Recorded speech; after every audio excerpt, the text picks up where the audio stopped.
여러분 반갑습니다. 저는 최용성입니다. 오늘은 제국과 싸우는 한류, 아, 제국과 싸우는 한류에 대해서 조금 얘기하도록 하겠습니다. 저는 최근에 이효리가 이제 마오를 언급했을 때 이제 중국이 마오쩌둥을 갖다가 모독한 것이다. 또는 이제 방탄소년단이 어떤 이제 70년 이제 한국 전쟁에 대해서 뭐 미국에 대해서 이렇게 고생한 것을 우리 함께 해주셔서 감사한다. 그 고통에 대해서 동참해 감사한다. 이렇게 했을 때 중국에서 기억 투쟁의 형태로 가지고 중국을 비판한 것도 아닌데 물론 중국은 이 항미 그러니까 한국 전쟁, 우리나라도 6.25 전쟁이라고 피해자 중심으로 해서 우리 그렇게 생각하지만 한국 전쟁에 대해서 항미 미제국주의에 대항하는 원조의 전쟁이라고 생각하는 그런 차원에서 기억투쟁을 하면서 방탄소년단을 비판했을 때 그리고 또 최근에 보면 이제 손흥민이 중국 사람이다. 그리고 또 이런 것도 있었죠. 한푸 청나라 때가 아니고 한나라 때, 송나라 때, 한나라 때 많이 읽었던 한푸가 뭐 한복과 비슷한데 한복은 자기 것이다. 이런 것들을 이제 주장하는 거 보면서 어떤 중국 같은 경우에는 이때 문화적 해석에 있어서 제국주의가 깔려 있다. 제국주의 의식이 깔려 있고, 물론 이제 역사를 해서 동북공정임을 보면 이제 제국주의 의식이 깔려 있는데, 정치적인 차원에서 제국주의가 많이 깔려 있다는 생각했습니다. 특별히 이제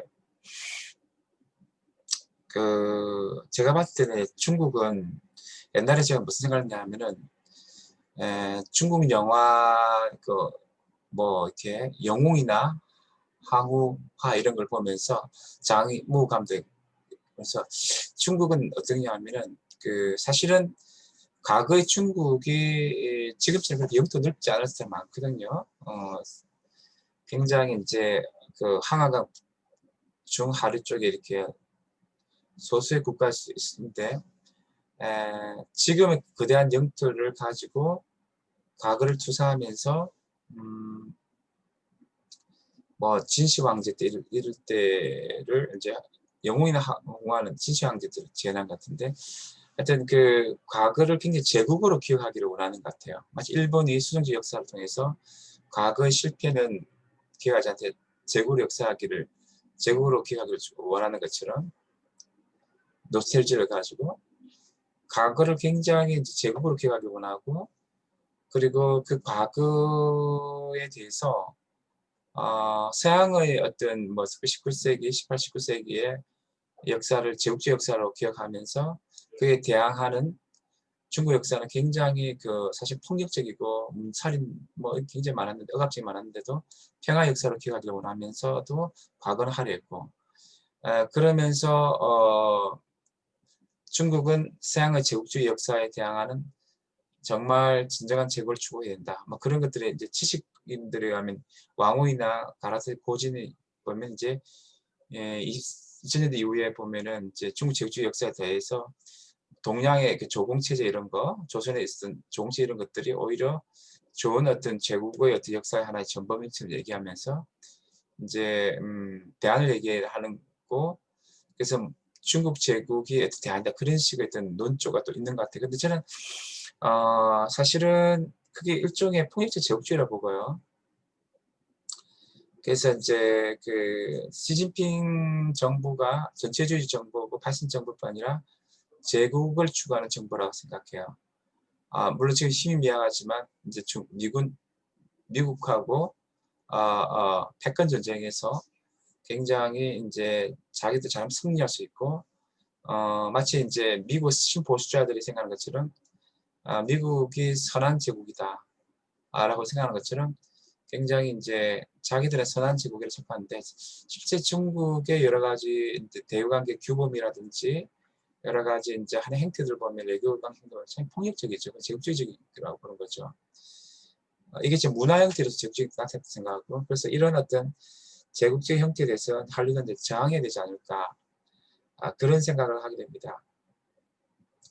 물론 이제 우리가 한류가 이렇게 이제 저항하는 데 있어서 이 한류라는 것이 이제 그 과학기술 한류도 있고 소프트 문화 한류도 있고 정치 한류도 있죠. 민주주의나 인권을 추구하는 그런 이제 한류도 있지만 굉장히 그러나 물론 주의를 기울이게 있죠. 근데 이번에 방탄소년단이 문제 났을 때 삼성이나 뭐 현대 같은 그런 중국 기업들은 이제 방탄소년단 광고를 다 내렸다 하더라고요.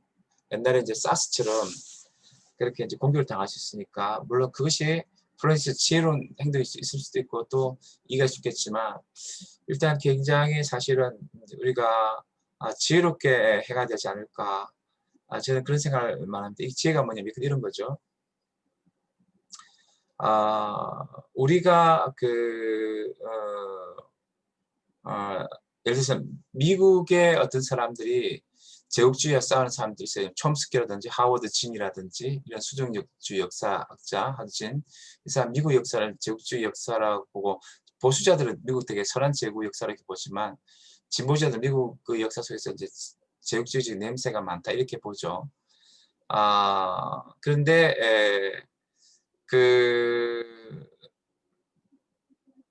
그쪽에서는 미국은 강한 군사력을 갖고 있잖아요. 강한 군사를 갖고 있기 때문에 신학자 스탠리 하우스 같이 나는 제국 질서에 저항하고 그래서 뭐냐면은 미국의 군사주의, 이라크 전쟁 이런 데 이제 군사주의 쓸 세금을 내지 않겠다 뭐 이렇게 할 수 있지만 우리나라는 이제 그렇게 좀 낭만적인 주장할 수 없는 게 잘못하면 우리가 이제 먹히는 거예요. 이제 중국 같은 나라에 북한에 또 핵공격을 당할 수도 있고 이랬을 때 우리는 이제 뭐냐면 예컨대 해수주 국제정치학이 얘기한 것처럼 강한 주의 제국은 제국을 추구한 나라들은 힘이 많이 빠지면 추구한 나라들은 언제나 우리 안보 위협 되는 거죠. 그렇기 때문에 미국이 선한 제국이라보다도 멀리 있는 그 제국은 친구가 될 수 있어요. 상식적으로 국제정치학적으로. 그래서 우리는 이제 그래서 한미 동맹을 강화해야 되는 거죠. 우리 안보를 위해서. 이제 이런 어떤 것이 이제 지혜로운 어떻게 될 수 있지 않을까. 그러니까 우리가 제국주의를 옹호하는 게 아니라 우리가 안보를 확보하기 위해서 이제 우리가 굉장히 한미 동맹을 강화해야 되지 않을까 이제 그런 생각하는 거죠. 그래서 이제 참 우리가 제국 질서를 저항하면서 그냥 지혜롭게 살아야 된다는 거예요. 우리가 또 이런 것도 있죠. 이제 바디오나 지적 같은 사람은 어떤 정치적 제국보다도 경제적 금융의 제국 그런 어떤 자본주의적 제국주의적 질서, 제국 질서에 대해서 반제국주의 주체로 살기를 원해요.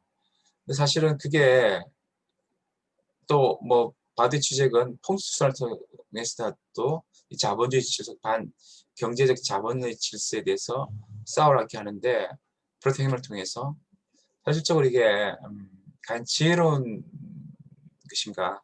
지금 어떤 우리나라 그러면은 우리가 이제 굉장히 지혜롭게 우리가 대처해야 한다는 거죠. 우리가 이제 마음으로는 이런 이제 신자유주의적 자본 제국의 질서에 대해서 우리가 반대하지만 굉장히 현실 맥락을 생각하면서 가난한 사람들 도와야 되고 제3세가 함께 해야 되고 그들을 연대해야 되는 거죠. 예, 그런 게 있는 거예요. 그리고 이제 또 필요하다 하면은 예컨대 우리가 그럼 베트남에 말이죠. 베트남의 삼성이 간 것은 그 가난한 노동자들을 이용한 그 제국주의적 어떤 한 침략 형태입니까? 아니면은 사실은 베트남이 경제를 위해서는 그들을 지원할 돈이 필요한 거죠. 삼성 기업이 필요한 거죠. 그러니까 오히려 삼성이 베트남에 간 것이 제국주의, 제국 질서에 저항하는 것일 수 있다는 거예요. 그래서 이제 그 참 이렇게 지혜가 많이 필요한 것 같습니다. 저는 그리고 이제 한류라는 게 이제 우리가 그 국가 문화적 측면 봤을 때 국가주의적 어떤 그런 태도를 이제 민족주의적 태도를 넘어서 지금은 이제 한 세상 두 번째 정도 이제 미국 땅 강하면서 오히려 제국을 추구하는 것 같은데 이걸 꼭 제국을 추구하는 것을 얘기할 수 있느냐? 사실은 제국주의를 추구하는 것이냐? 사실은 대만의 동남아시아 국가들은 한류를 일종의 제국주의 또는 어떤 그런 것들로 경험하는 경우도 있더라고요. 이제 기억할 수도 있고 체험할 수도 있고 생각할 수도 있다는 거예요. 그렇다 해서 우리는 한류의 영향들을 약화시키거든요. 그렇지 않다는 거죠. 한류를 강화시키면서도 마치 부산국제영화제처럼 아시아 영화를 환대하면서 함께 소통하고 혼종화를 꾀하고 이렇게 하면서 다중 접속하면서 우리가 함께 가는 그런 문화들을 우리가 만들어 갈 수 있다는 거죠. 그래서 굉장히 지금 한류 같은 경우는 지혜로워야 된다는 거죠. 그 지혜로울 필요가 있다는 거죠. 그래서 우리는 이제 그렇게 생각합니다. 이 한류는 제국에 저항해야 된다. 제국 역사에 저항해야 된다. 그것이 이제 그러나 아주 우리가 진정성을 가지면서도 상황에 맞게 필요하다 하면은 강대국과 이용하기도 하고 또 함께하기도 하고 또 우리 역량을 강하기도 하고 그리고 또 우리가 또 제국의 질서에 대해서 우리가 굉장히 뭐냐 하면은 또 강하게 저항하기도 하고 또 그들과 함께 타자의 목소리를 주기도 하고 그들과 굉장히 최선을 다해서 어떤 소통하기도 하고 이런 방식으로 하면서 사실은 이제 한류가 제국의 질서, 제국과 싸움에 제국주의 싸움에서 나아가지 않을까 생각합니다. 뭐 지금까지 두 사람 제 얘기 잘 들어서 감사하고 이만 마치도록 하겠습니다.